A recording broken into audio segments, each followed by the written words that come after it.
Hey, this is Jeremy at Frank Otte's Nursery and Garden Center located on Bardstown Road. Spring's about gone, and that means hot temperatures and less amounts of rainfall. In order to ensure that your plants survive through the summer, you have to pay very close attention to how you water it. You want to make sure you're watering them properly. There really is no rule of thumb as how often to check it. For example, here we have a ball and burlap sweet bay magnolia. And an easy way to check a plant, even when it's in the ground, you can just scoop back this mulch right here until you find the root ball. And now that you found the root ball, you want to push on it. And if it's soft and squishy, kind of like Play-Doh, then you don't need to water it. This one here is nice and soft, so it doesn't need a drink of water. All right, now we're going to check another tree.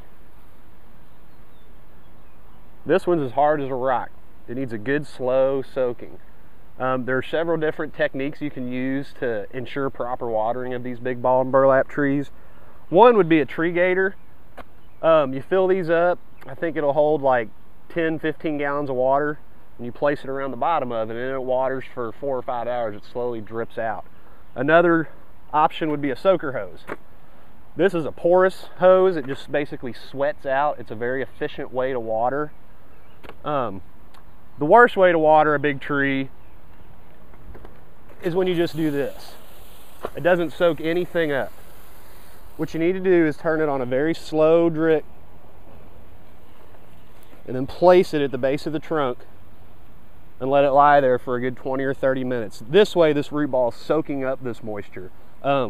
These are big clay balls, and once they become wet, you're pretty good shape for the next 4 or 5 days. So you got about a week till you need to check it again. All right, I've showed you how to properly water a ball and burlap tree. Now we have these container trees. The main difference between these and the ball and burlap's clay, it's dirt. In these pots, you're not going to find much dirt. It's mainly root and pine bark, so it doesn't really retain the moisture quite like the ball and burlap ones do.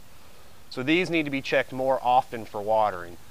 In summer, a freshly planted tree, every couple days, you need to go out there, scoop back the mulch on top, and feel the top inch or so of this. And if it's wet, leave it alone. And if it's not, again, you can use a soaker hose to wrap around it, or you can use a gator bag to ensure that this tree is watered properly so you'll have success. If you have any questions or need anything, feel free to stop in, ask any one of us, or like us on Facebook or check us out on the web.